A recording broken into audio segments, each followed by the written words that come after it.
Assalamualaikum warahmatullahi wabarakatuh. Alhamdulillah, alhamdulillah alamin wa binastain ala amritin yawadin wassalatu wassalamu ala asyrafil anbiya'i wal mursalin wa ala alihi wa sahbihi ajmain amma ba'du. Alhamdulillah, sebelumnya izinkan saya untuk memperkenalkan diri saya. Nama saya Muhammad Jadid dengan NIM 21010021 dari kelas B1 2021 Prodi Bimbingan dan Konseling. Tujuan dibuatnya video ini untuk memenuhi tugas proyek mata kuliah kurikulum pembelajaran, yang mana dosen pengampu yaitu Bapak Adi Nurjaman, MPD, mengenai penerapan kurikulum prototipe di sekolah. Sebelum ke inti video atau ke wawancara nanti, sebelumnya izinkan saya untuk berbicara tentang kurikulum prototipe atau kurikulum merdeka. Apa sih kurikulum prototipe atau kurikulum merdeka? Kurikulum prototipe itu pada tanggal 11 Februari tahun 2022 kemarin diganti namanya menjadi kurikulum merdeka. Yang mana kurikulum ini yaitu model kurikulum yang dilaksanakan pada program sekolah penggerak, yang mana mengacu pada profil pelajar yang berjiwa Pancasila. Nah, dalam rangka penguatan kompetensi dan karakteristik peserta didik. Nah, kurikulum ini sendiri memiliki beberapa karakteristik utama, diantaranya yang pertama yaitu pembelajaran berbasis proyek atau project. Terus yang kedua, fokus pada materi esensial seperti pada materi literasi dan materi numerasi. Kemudian fleksibilitas guru dalam mendiferensiasi peserta didik sesuai dengan kemampuan dan minat bakat peserta didik itu sendiri.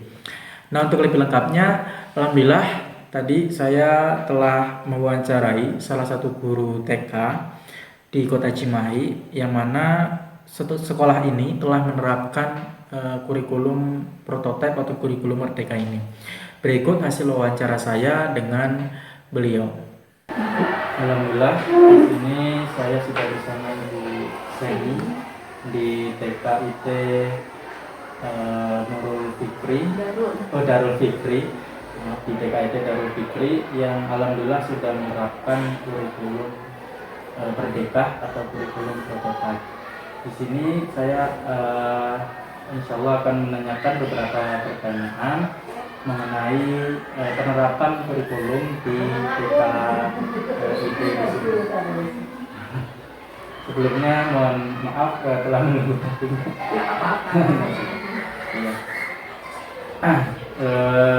Seperti yang kita ketahui bersama, ya, kurikulum di Indonesia itu mengalami berbagai perubahan, yang mana dari tahun 1947 karena itu sampai sekarang mungkin yang kita kenal sebagai kurikulum prototipe atau kurikulum merdeka gitu.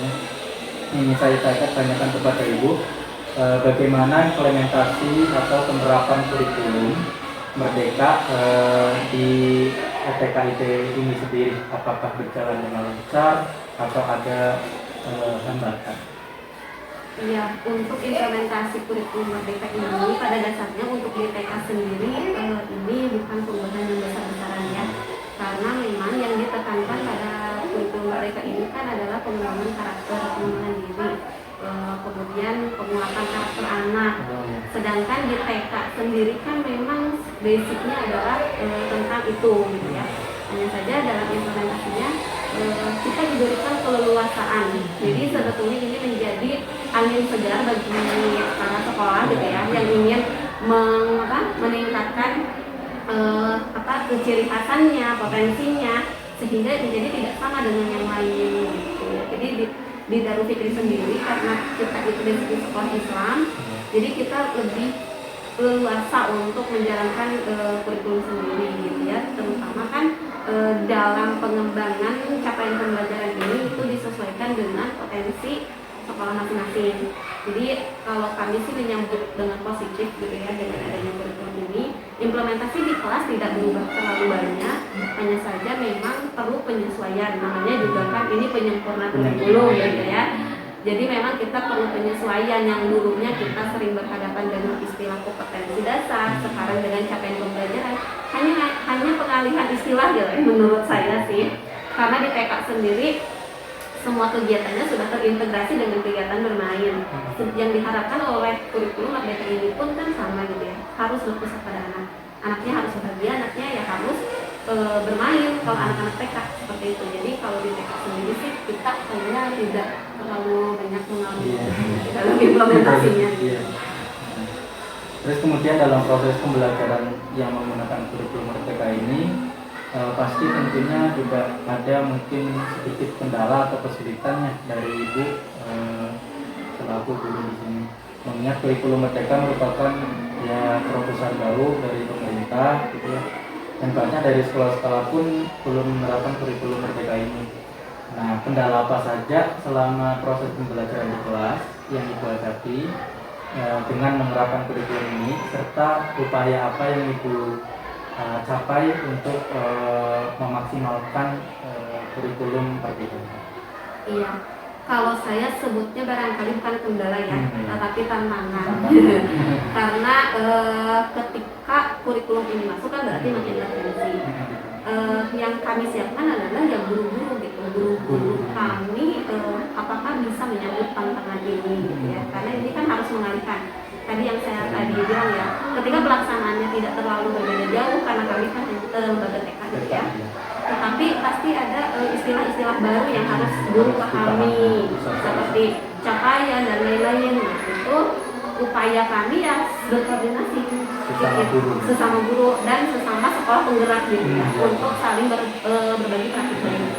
Jadi kita itu sering banget melakukan sosialisasi internal gitu, terus mengadakan rapat, evaluasi, penguatan lagi di dalam ini sendiri, karena saya yakin sih ketika guru-guru sudah mempunyai basic yang bagus terhadap kurikulum ini, rasanya untuk mengaplikasikannya pun pasti akan mudah seperti itu, karena kita sudah mengerti alurnya seperti apa. Jadi mungkin tantangannya di awal-awal ya menyamakan persepsi gitu ya antara kepala sekolah dan guru gitu ya. Dan alhamdulillahnya kan kalau sekolah penggerak ini ketika kita dikasih pembekalan untuk kurikulum itu, yang terlibat adalah kepala sekolah, pengawas, dan guru, dua perwakilan guru. Jadi sebelum kita share ke guru yang lain juga, yang 4 unsur ini kan sudah tahu gitu ya. Jadi ketika berbagi dengan yang lain itu, oh iya nanti ada yang membantu gitu untuk menguatkan bahwa seperti ini peralihannya, seperti ini adaptasinya gitu. Iya. Kalau tantangan dari gurunya sendiri sih diimplementasi apa ya? Paling kalau untuk tantangan kalau kayak seperti kemarin yang dari PPK itu sih bukan kesulitan ya, bukan tantangan, tapi lebih karena kita seperti perusahaan ini barusan menceritakan, kita selalu berkoordinasi. Jadi ketika ada kesulitan kita koordinasi gitu ya, ada rapat lagi, sosialisasi lagi. Jadi kalau tantangan paling yaitu perubahan nama, bukan nama apa, istilah gitu ya. Yang awalnya KD kita ganti jadi CP, yang awalnya indikator gitu kan jadi tujuan kegiatan atau apa gitu, jadi seperti itu. Paling kita harus ini lagi, oh yang itu maksudnya ke sini, yang itu maksudnya ke sini, seperti itu aja sih. Tapi seiring berjalannya waktu alhamdulillah kami juga guru-guru mulai paham gitu, jadi udah mulai terbiasa untuk topik ini kita mau pakai TP yang mana, mau pakai CP yang mana gitu, udah seperti itu sih ya. Sudah mulai mengalir lah gitu. Yang awalnya harus masih lihat buka-buka buku, sekarang sudah mulai bisa. Sudah berjalan lancar lah. Berjalan lancar, alhamdulillah. Kemudian yang terakhir yang ingin saya tanyakan, dalam perjalanan pembelajaran menggunakan kurikulum Merdeka ini ya, pasti guru dan siswa itu dituntut untuk beradaptasi terhadap kurikulum yang baru ini. Guru dituntut untuk memahami tadi yang sesuai dengan paparan Ibu, perlu adanya sosialisasi, perlu adanya koordinasi antar guru. Nah, juga di siswa dituntut untuk mengubah mungkin pola belajarnya dengan adanya kurikulum yang baru ini. Yang saya tanyakan, bagaimana antusiasme siswa dan hasil belajar siswa? Apakah dengan bergantinya kurikulum Merdeka ini mereka bertambah antusias atau tidak, dan hasil belajar mereka ataukah meningkat atau tidak? Kalau dari persepsi saya sih untuk anak-anak yang sekarang ya ketika diintervensi dengan kurikulum ini, justru ini memberikan keleluasaan bagi kemerdekaan tentu anak-anak kita, mereka dan gurunya yang harus lebih inovatif gitu ya untuk menciptakan kegiatan-kegiatan. Bagi saya ini justru benar-benar berpihak kepada siswa, di mana guru yang memang harus jeli melihat potensi anak-anak. Jadi guru yang harus pintar untuk mendiferensiasikan pembelajaran di dalam kelas. Karena anak-anak sendiri sih kalau dari antusiasme justru lebih dekat, karena anak-anak kan diberikan kebebasan untuk lebih kreatif, memilih, menentukan, bahkan sampai tema atau topik pun kan mereka bebas untuk menentukan gitu ya. Meskipun anak TK kan ada pendekatan-pendekatan lain gitu ya, tidak bisa sekritis anak SMA misalkan. Tetapi dalam pelaksanaannya justru kita seperti kita itu anak-anak tuh sedang minatnya ke sini gitu. Kalau kita paksakan untuk mengambil tema yang ini tuh bakalan tidak nyambung gitu ya antara minat anak kemudian sama keinginan guru istilahnya. Jadi kalau untuk dampaknya ke anak sih menurut saya ini lebih menguntungkan gitu untuk anak-anak ya. Dan saya sangat senang sebenarnya seperti itu karena tidak lagi dipetak-petakan tentang pembelajaran ini ya. Kita ini tidak selalu diharuskan untuk mengambil tema ini, harus jadi nggak mengambil mengambil kegiatan ini, tetapi kita bisa melihat potensi anak-anak kita yang potensinya cepat, itu kita bisa katakan lebih cepat gitu. Tapi yang lambat ini kan tidak bisa nyusul, harus melalui prosesnya sendiri. Menurut saya ini sangat benar-benar yang memenuhi hak anak banget gitu ya. Meskipun ya itu dia nanti tantangannya ada di guru, gurunya yang harus peka terhadap situasi kelas seperti itu. Jadi menurut saya sih tidak ada kendala bagi anak-anak gitu ya. Justru ini lebih berpihak kepada mereka. Jadi memang mungkin anak-anak akan lebih merdeka, anak-anak lebih kritis gitu ya, anak-anak lebih terbuka intinya. Karena kita tahu kalau menjadi student center itu berarti kan guru yang lebih berperan gitu. Tetapi ketika anak-anak yang dilibatkan dalam pembelajaran nanti itu bakal banyak kejutan-kejutan itu sendiri. Ya, lagi pula kan kalau anak-anak sendiri kan tidak perlu dikenalkan kurikulumnya, anak sekarang kita pakai kurikulum sekarang kita pakai kurikulum tidak perlu seperti itu kan. Dan memang di Darul Fikri sendiri seperti tadi sudah diceritakan tuh tidak banyak berubah karena kita dari awal pun sudah mulai menerapkan sistem pembelajaran yang berpusat pada anak gitu kan.